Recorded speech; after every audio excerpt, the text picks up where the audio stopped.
Welcome back to the deep dive. Today, we're jumping straight into something pretty mind-bending.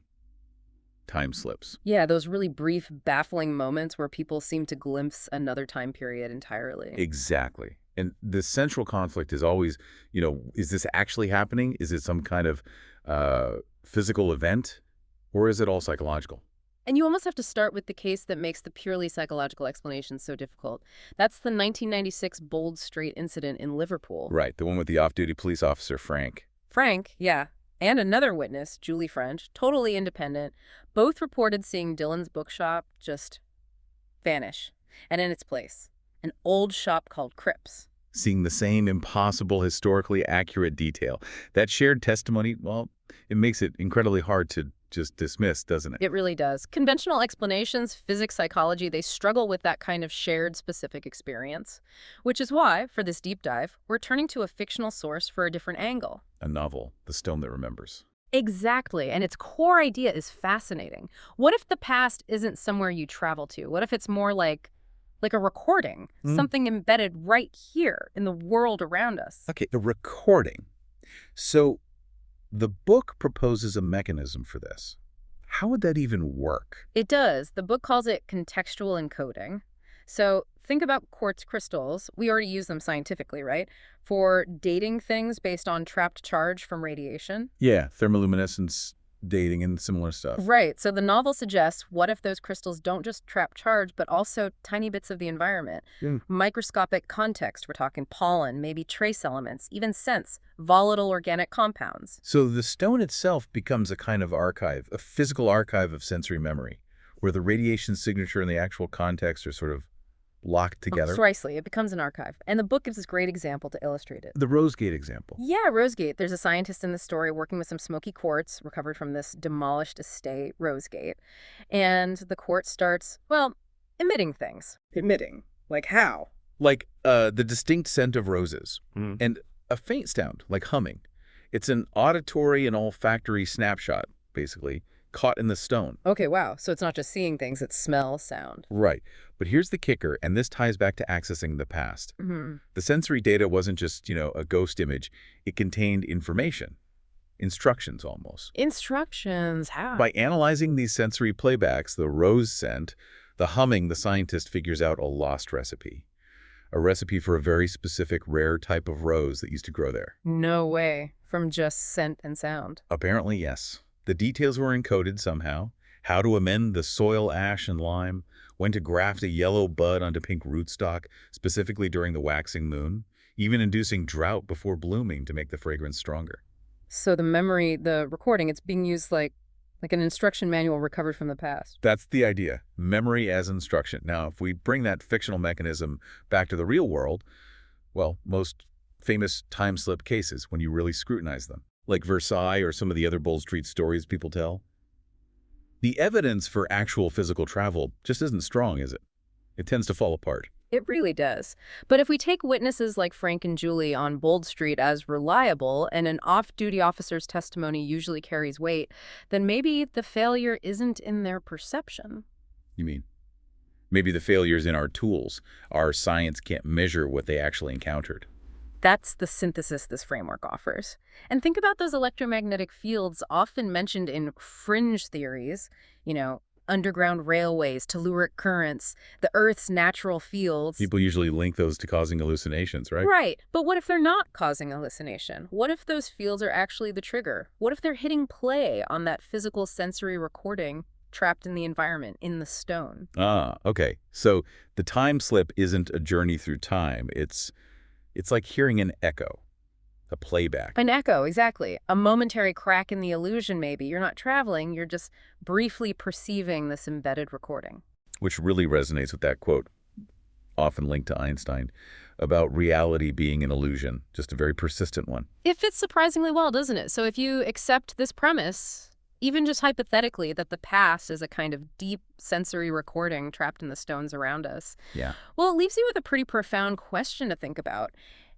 If the environment can play back these memories, how many times can it happen? How many reads can that archive sustain before the recording degrades, the echo fades, and that particular memory is just gone forever?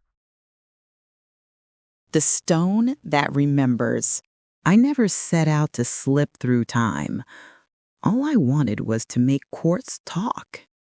My colleagues in luminescence dating treated quartz like a stopwatch, nothing more. Radiation knocks electrons loose, they fall into lattice traps, and time accumulates invisibly. Heat or light frees them, photons spill out, and we calculate H. Age equals to equivalent dose divided by dose rate. But my stones told more than numbers. They whispered images. One night, the smoky quartz filled my lab with the scent of roses from Rosegate. Not a name I'd known until the stone showed it to me, the neat letters carved on a gatepost in sunlight. A man knelt at a trellis beneath a late, lavish sky, pruning stems, humming some old rhythm. The scene was as ordinary and impossible as a photograph of a life that no longer belonged to me. It collapsed into the shard with the soft indignity of a film strip being wound too fast. I called it an anomaly and left the lab shaking. It returned. After the third time, superstition felt smaller than responsibility. I began to treat the visions like data. I cross-checked the smoky sample's provenance, its gamma spectrometry, its ESR background. I logged everything in the same book where I wrote doses and calibration curves. The pages sometimes unreadable because ink pooled in the same place as the smell. I tried to understand what had happened to the quartz as if it were a failed experiment. Back at the bench, I ran RLS, resonant luminescence scans, high-resolution OSL sequences, and an electron spin resonance sweep just to see what the lattice would confess. The crystal's dose history was ordinary enough on paper: uranium traces within expected limits, a steady cosmic component, the equivalent dose consistent with burial. But there were oddities. Microfracture maps showed networks of inclusion trails I'd never seen in the same patterns. Little lightning strikes of healed cracks that refracted the stimulation beam into complex interference fringes. The emission spectra whispered lines I could not immediately reconcile with pure quartz. Weak bands that suggested organic volatiles had been, at some point, trapped with the charge. In other words, the stone kept a record not only of radiation, but of context, the chemistry of the air. Faint traces of oils? Pollen? I wrote the phrase and it looked mad on the page. Contextual encoding. I collated what I could find outside the lab. There were rumors and there were threads. A local paper had a blunted piece about a researcher overwhelmed by unexplained sensory episodes. The wording careful enough to protect the institution. An online forum for earnest amateur geologists and older archaeologists carried a longer tale. A dig in the fens where a worker swore the pits smelled of bread from a Roman bakehouse. An oarsman who claimed his oyster shell samples flashed a sea song when bright light struck them. I found an old police report from a decades-past field crew that logged a man who wandered out of a peat bog convinced he'd seen his grandmother. None of these accounts were proof. They were footprints in varied media, newspapers, forums, public records. I photocopied, printed, and taped the clippings into my lab notebook between dose calculations. The more I read, the more a pattern emerged. These were not dramatic, headline-ready miracles, but small, localized anomalies tied to material culture.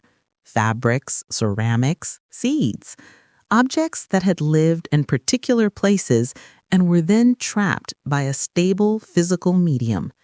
The reports used different words, visions, hallucinations, hauntings, but the architecture was similar. A bounded stimulus, a persistent record, and a human who came too close and felt the record release. I needed someone who dealt with oddities without immediately bringing a crucifix. At my request, Dr. Mara Ives came in from the university's Center for Anomalous Phenomena, anthropologist by training, cautious by temperament, good at asking the one sensible question that clears a fog. What data? She set her notebook down, looked around my lab, and then at me. Let's start simply. What have you observed, and how often? Visions, if I have to call them something, 3 times from the same quartz sample, each one layered with scent and image, not just light. Scent and image. Any sound? A faint humming, yes, like a melody someone might repeat while working. Scent and image. Any sound? A faint humming, yes, like a melody someone might repeat while working. Good. That's multisensory. Did you record environmental conditions? Temperature, humidity, lighting? Yes, here. Dr. Ives scribbled quickly. She tapped her pen. I slid a stack of notes toward Dr. Ives. She leafed through them, nodding. Dr. Ives' expression softened into something almost like amusement. But I don't dismiss witnesses either. People have always been reliable at describing what they felt and saw. The failure is usually on our side, in not having instruments sensitive enough to measure what they encountered. So, you think I might have measured something real, even if the category is wrong? Precisely. Call it anomaly, if you must.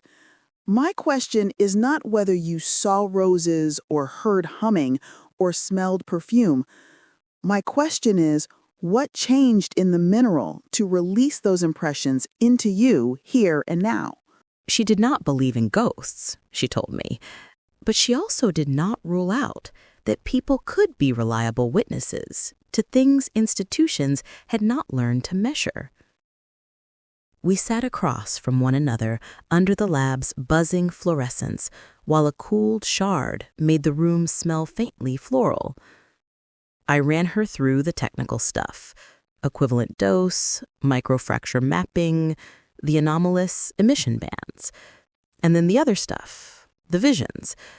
She listened with a notebook, her pen moving in quiet, decisive strokes. You're describing a memory, not of the stone as a sentience, but memory as record. If your crystals are integrating volatile organics or pollen with trapped charge, that changes the kind of archive they are. That could explain sensory spillover. A detector sees the photons. A human receives context. We have to separate 3 things: the physical change in the mineral, the signal release mechanism, and the human interpretive apparatus that turns photons into smell, image, song.